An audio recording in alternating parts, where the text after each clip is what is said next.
자, 지금부터는 이제 전기 응용 첫 번째 강좌를 시작합니다. 자, 먼저 1장의 조명이죠. 조명공학. 조명공학. 자, 먼저 보시면은 전등과 조명 계산에서 이 복사란 말이 나와요. 복사. 자, 이 복사는 하나의 전자파가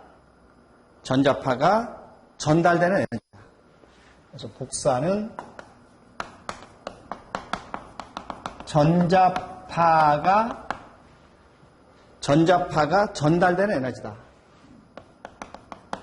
전달되는 에너지를 복사라고 합니다. 복사다. 그렇죠. 그래서 이 전자파는 우리가 눈으로 보아서 빛으로 느낄 수 있는 이런 파가 뭐냐 하면은 가시광선이라고 합니다. 그래서 이 가시광선에는 크게 뭐가 있습니까? 눈으로 봐서 느끼는 선, 즉 자외선과 적외선 사이에 이 자외선과 적외선 사이에 뭐가 있어요? 여기 이 사이에 뭐가 있냐면 가시광선이라는 게 있어요. 가시광선. 그러면 적외선과 자외선 사이에서 위로 올라갈수록 파장은 0에 가깝고 아래로 내려올수록 파장은 무한대가 됩니다. 무한대가 된다. 그래서 자외선과 적외선 사이에 눈으로 보아서 빛으로 느끼는 이런 가시광선이 존재하는데요. 가시광선이 존재하는데 이 가시광선이 나오려면 뭐가 있어야 하느냐? 바로 방사속이라는 게 있어요. 방사속. 방사속을 가했을 때 가시광선이 나온다. 물론 가시광선은 파장이 가장 긴 빨강색부터 파장이 가장 적은 보라색까지, 이게 보라에서 적색까지 이렇게 존재해요. 그래서 빨, 주, 녹, 파, 보가 됩니다. 빨, 주, 녹, 파, 보가 된다. 그래서 이 빨간색은 파장이 약 640에서 760이 되겠죠. 그리고 보라색은 380에서 약 430 미리마이크로입니다. 미리마이크로.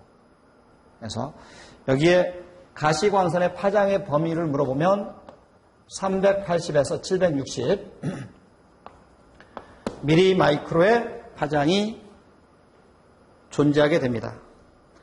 자, 그럼 이제 복사속이란 말을 하면 복사속. 우리가 복사속을 파이라고 한다면 이게 복사속이야. 단위 시간당 복사되는 에너지 양을, 시간당 복사되는 에너지 양을 복사속이라고 합니다. 우리 전력과 똑같은 이런 형태가 되겠죠. 그래서 이것도 단위는 똑같아요. 줄, 퍼, 세크가 뭐가 돼요? 와트가 된다. 그래서 혹시 문제에서 이 복사속의 단위가 뭐냐 하면 이 와트를 찍으면 돼요. 와트. 뭐 전력의 단위와 동일한 단위가 되겠죠. 전력에 대한 단위와 동일한 단위가 된다. 그 다음에 여기서 우리가 이제 알아야 할 게 빛의 속도를 뭐라고 합니까? 광속도라고 하죠. 광속도 C. 보통 빛의 속도는 1초에 3 곱하기 10의 8승 메타로 이동합니다. 그래서 광속도는 보통 3 곱하기 10의 몇 승? 8승이야. 메타 퍼 세크라고 하죠. 이렇게. 그래서 이걸 빛의 속도라고 합니다. 근데 빛의 속도를 계산할 때는 뭐냐 하면은 즉 주파수에다가 이 파장을 곱해준 거, 파장. 이걸 광속도라고 해요. 주파수 곱하기 파장. 이 파장을 읽는 단위를 람다라고 해요. 람다. F 람다다. 이렇게 표시해 주죠. 그럼 여기서 이제 주파수는 다 알겠지만은 이걸 다른 말로 뭐라고 합니까? 주파수는 이것을 진동수라고 해요. 진동수. 그래서 주파수는 광속도와 파장의 비를 말하고 반대로 파장을 람다라고 하면 람다는 빛의 속도를 주파수로 나누면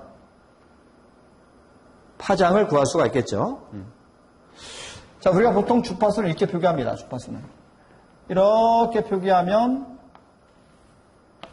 1초에 2번 진동하면 2Hz야.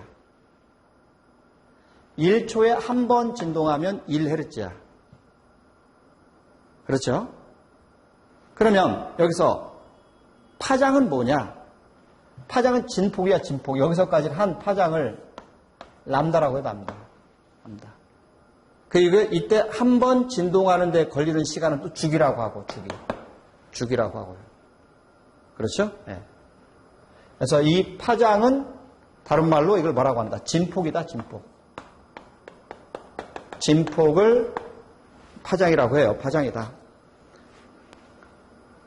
그래서 여기서 이제 주파수와 파장과 광속도에 대한 관계식을 좀 알아놓으시고 F 람다는 C다. 광속도는 빛의 속도는 주파수 곱하기 파장이다. F 람다다. 이렇게 기억을 해주시면 되겠습니다.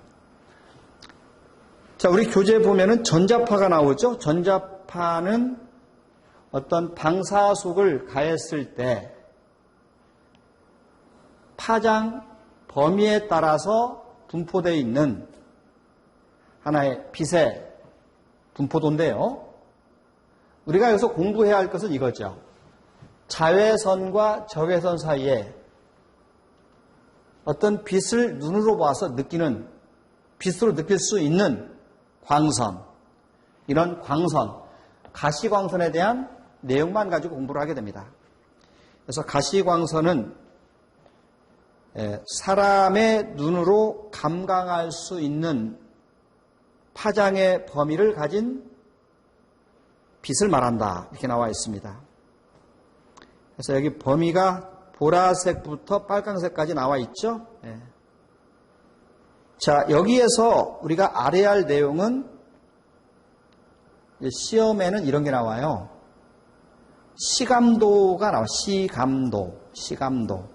시감도는 뭡니까? 시감도는. 여기 시감도는 파장 에너지가 빛으로 느끼는 파장 에너지가 빛으로 느끼는 정도야. 파장 에너지. 파장에 대한 에너지가 빛으로 느끼는 정도를 보통 시감도라고 해요. 시감도. 그래서 시감도를 나타내는 것은 빛의 양인 광속과 복사 속의 비를 시감도라고 해요. 광속을 복사 속으로 나눈 값을 뭐라고 한다? 시감도라고 합니다. 자, 근데 실제로 시험은 이런 문제가 잘 나와요. 문제에서 최대 시감도를 가질 때는 최고로 빛이 잘 느끼는 값으로 나타냈을 때는 이게 이렇게 나와요. 먼저 광속은 몇 누메이냐? 광속은 680 누메이다. 와트당 680이야. 광속은 다음 시간에 설명을 드리겠지만, 자, 광속은 빛으로 느끼는 정도, 다시 말하면 광속을 세 글자로 빛의 양입니다. 680 루멘 값을 가졌을 때 시감도가 1등이야. 최대 시감도를 갖는다. 그 다음에 복사속은 1와트일 때 1와트. 그러니까 1와트일 때 680 루멘의 광속이 나올 때 최대 시감도를 갖게 됩니다. 그 다음에 파장은 555. 이때는 10의 마이너스 9승을 나노메타라고, 나노마이크로라고, 나노. 이게 마이너스 9승이 나노메타. 그냥 나노메타라고 할까요? 나노메타. 나노메타를 다른 말로 미리마이크로라고, 나노는 10의 마이너스 9승이야. 파장. 그리고 색상은, 이때 색상은 무슨 색이냐? 어떤 색상이 내 눈에 가장 빨리 들어오느냐라고 하면 황록색이에요, 황록색. 자, 색상은 무슨 색? 황록색이 내 눈에 가장 빨리, 황록색. 근데 만약에 문제에서 황록색이 없으면 그때는 뭐야? 녹색이 돼요. 그렇죠? 황록색이나 녹색이 최대 시감도를 갖게 됩니다. 우리 보통 이제 정치를 하는 정당의 깃발을 보면은 녹색이 많이 들어가고 시감도가 좋으니까요. 황색도 많이 들어가고, 그렇죠? 그리고 또 백색도 많이 들어가요. 그 이유는 내 눈에 빨리 빛으로 느끼는 정도가 빨리 느껴지기 때문에 이러한 색상을 많이 사용하게 된다. 그래서 최대 시감도 느낄 때 광속은 680 루멘, 복사속은 1와트, 파장은 555 나노미터. 이게 쉽게 말하면 555 곱하기 10의 마이너스 9승이라는 얘기죠. 색상은 무슨 색? 황록색. 이렇게 기억을 해주시면 되겠습니다. 자, 그리고 여기에서 일단 최대 시감도를 기준했을 때, 최대 시감도를 기준했어. 이거와 다른 파장의 시감도를 나타내면, 일단 최대 시감도를 기준해서 다른 파장의 시감도와 비교했을 때를 비시감도라고 해요. 비시감도라고 한다. 자, 이제 광속에 대한 설명을 합니다. 교재 4쪽에 보시면 광속이 나와요.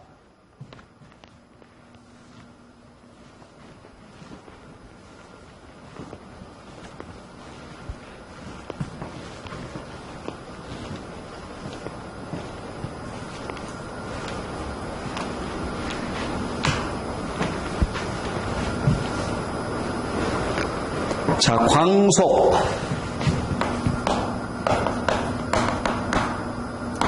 자, 우리 광속을 약속으로 합시다.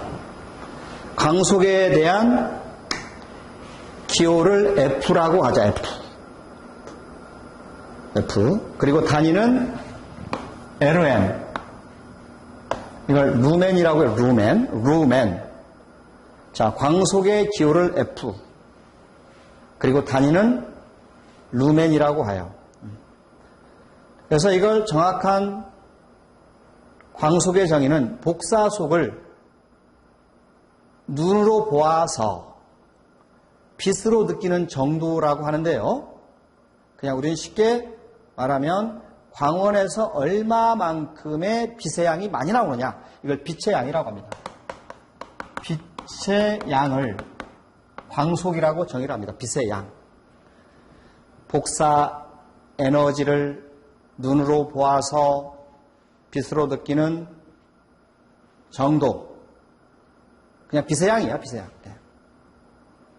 그러면 이 광속을 계산하는 식이 이렇게 있어요. 그러니까 F는 어떤 광원에서 나오는 모양을 다 펼쳐놓아요.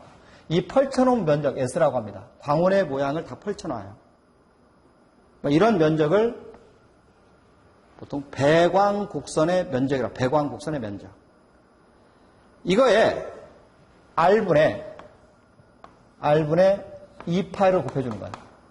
물론 여기서 R은 광원의 반지름이 됩니다. 2파이는 원의 둘레가 되고요. 반지름분의 2파이를 곱해주죠. S는 뭐라고? 광원의 모양을 펼쳐놓은 면적. 이걸 배광곡선의 면적이라고 합니다. 원래 이런 식으로 광속을 계산하는 것을 뭐라고 하냐면 이것을 이렇게 계산하는 것을 루스 선도의 계산법이에요. 루스 선도. 이걸 루스 선도라고 합니다. 루스 선도. 그런데 이런 면적, 이렇게 되어 있는 광원이 무슨 광원입니까? 다시 말하면 이런 광원은 구형광원이죠. 구광원이 됩니다. 그래서 구광원을 이렇게 원을 기준해서 이렇게 해서 이렇게 나오고 이렇게 나오면 다 떨어진 거리가 똑같아요. 반지름이 이렇게 다 똑같아요. 거리가 다 똑같은 거 아닙니까? 그래서 이걸 가지고 이렇게 펼쳐놓은 면적이 되면은 여기서 나가는 값이 다 같기 때문에, 다 똑같기 때문에, 자, 이게 반지름 R이고 이게 R이면 여기 나가는 광도가 I가 돼요. I가 된다. 그러면 이 면적이 얼마냐? 지금 이 광원은 무슨 광원입니까? 구형광원이야. 구광원이야. 이걸 펼쳐놓았을 때 이 면적 S는 바로 뭡니까? 반지름하면 이 R이 되고 구 중심에서 나오는 I는 좀 이따 설명을 드리겠습니다. I는 전류가 아니라 광도야, 광도. 빛의 세기. 광도를 곱해주는 값이야. 그래서 이 값을 여기다 곱해보는 거죠. 뭘 곱해요? ERI를 곱해줍니다. 그리고 나서 이 R과 R이 없어지면 이때 광속 F는 뭐다? 4 파이 I의 루멘 값이 된다. 꼭 알아놔요. 9일 때는 4 파이 I. 그래서 여기 교재 보면은 구광원일 때 F는 4 파이 I 루멘, I는 광도를 의미합니다. 자, 9일 때는 뭐야? 4 파이 I. 그 다음에 광원이 이런 형태 뭐야? 이런 형태. 이런 형태 모양을 원통이야, 원통. 원통 광원. 가장 대표적인 형광등 같은 경우, 이럴 때 F는 이제 파이 제곱의 I라고 한다. 원통 광원을 펼쳐놓은 면적에다가 R분의 2파이를 곱해주면 파이 제곱 I가 나와요. 두면. 그 다음에 이제 평판, 평원한 판, 이렇게 평판. 이걸 평판이라고 하죠? 평판 광원일 때 F는 뭐냐? 파이 I 루멘이 됩니다. 루멘이 된다. 자, 그래도 우리가 2차 실기 공부할 때는 이 구광원에 대한 F값 4파이 I는 꼭 좀 기억을 해 주셔야 합니다. 자, 그 다음에 이제 세 번째 나와 있는 광도가 나와요. 광도. 광도는 약속을 하자. I다. I다. I가 광도예요. 내가 광도를 정의한다면 광도는 빛이 얼만큼 강렬하게 나가느냐, 어느 방향에서 봤을 때 광속이 발산되는 정도야. 광도가 어느 방향, 임의의 방향. 그래서 우리는 광도 I를 빛이 퍼져나가는 입체각, 이걸 미소하게 나타나면 d 오메가고 전체 오메가분의 이걸 뭐라고 그래요? i는 오메가분의 f다 이렇게 표기합니다. 그래서 광도의 단위의 값은 칸델라인데 물론 칸델라와 같은 차원의 단위가 뭐야? 루멘 나누기. 이걸 입체각이라고 합니다. 입체각. 입체각을 우리 회로에서는 오메가 t 할 때 이걸 오메가를 뭐라고 했습니까? 각 속도 또는 각 주파수라고 했잖아요. 각 주파수. 그래서 t분의 세타다. 이렇게 표기했어. 오메가를 t분의 세타다 이렇게 표기했잖아. 세타는 오메가 t고 시간당 변화되는 각이야. 여기서는 빛이 퍼져나가는 입체각당 빛의 양을 광도라고 합니다. 그러면 여기서 입체각의 단위는 SR 읽을 때 스텔 레디안이라고 해요. 스텔 레디안. 이 단위가 뭐가 똑같다? 칸델라와 같은 차원이 되겠죠. 같은 차원이 된다. 자, 이걸 이제 이런 문제가 나오겠죠. 이게 광원이야. 광원. 이렇게 해서 이런 원형을 가진 어떤 피조면의 면적이 나옵니다. 그러면 여기서 입체각이 바로 이 입체각이 돼요. 여기에 피조면이 바로 광속 F가 되겠죠? 근데 이 오메가를 표기할 때는 오메가는 원의 둘레에서 이거 한 바퀴 삥 돌린 도로에서 2파이에서 뭐만 빼줘요? 2파이에서 2파이 코사인 세타를 뺀 나머지야. 그러니까 2파이에서 2파이 코사인 세타를 뺀 나머지를 입체각이라고 합니다. 입체각이라고 그래요. 이걸 2파이에서 2파이 코사인 세타를 뺀 나머지를 입체각이라고 합니다. 그럼 어떻게 됩니까? 2파이로 묶어주면 1 마이너스 코사인 세타가 되겠죠? 이걸 우리가 오메가 입체각이라고 한다. 그 다음에 이제 F는 광속인데요. 물론 이 광속은 누스선두법에 의해서 4파이 i다, 파이 제곱 i다, 파이 i다 했잖아. 근데 조금 있다가 뭘 할 거냐면 이 조도라고 조도. 물론 조도의 단위는 럭스입니다. 조도. 그래서 조도를 공부할 때 빛을 받는 면적당, 이 조도는 빛을 받는 면적당 빛의 양을 조도라고 하거든요. 그래서 조도를 우리가 뭐라고 해요? 빛의 밝기다. 빛의 밝기를 조도라고 합니다. 그럼 F는 어떻게 돼요? 이렇게 곱해주는 거야, ES. 그래서 F를 나타냈을 때는 또 뭐냐? 라고 하면 조도 곱하기 면적이라고 합니다. 면적. 그래서 보통 이렇게 원뿔형으로 나와 있는 점광원에서 광도를 구하라면 바로 이 식에 넣어주겠죠. 자, 오메가는 2파이의 1 빼기 코사인 세타가 되고 그 다음에 여기서 받는 빛의 양은 조도의 면적이야. 조도 면적. 다 알겠지만은 원형인 피조면의 면적이라면 이 S는 어떻게 돼요?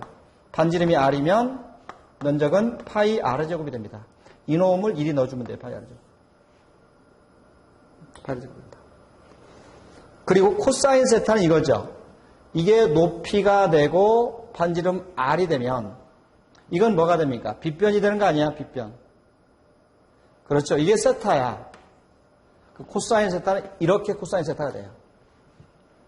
하나 예를 들어서 반지름이 3m고 이 반지름이 3m고 이게 3m야. 그 높이가 4m야. 그럼 빗변은 얼마입니까? 5가 됩니다. 피타고라스 3, 4, 5. 자, 코사인 세타는 5분의 4. 이 값이 5분의 4가 들어가겠죠? 그래서 광도값을 계산해 주면 돼요.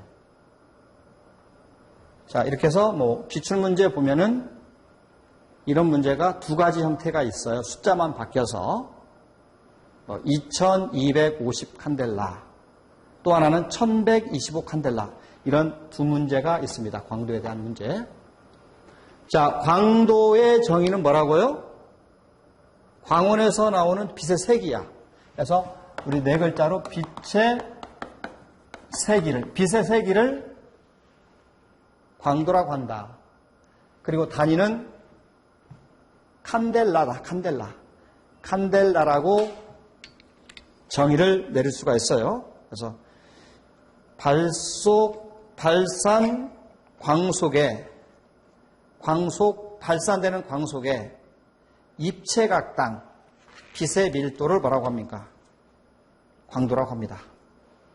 자, 그래서 첫 번째 시간은 우리가 광도까지만 좀 설명을 드리고, 우리 두 번째 시간에는 조도에 대한 설명을 드리겠습니다. 예, 수고했습니다.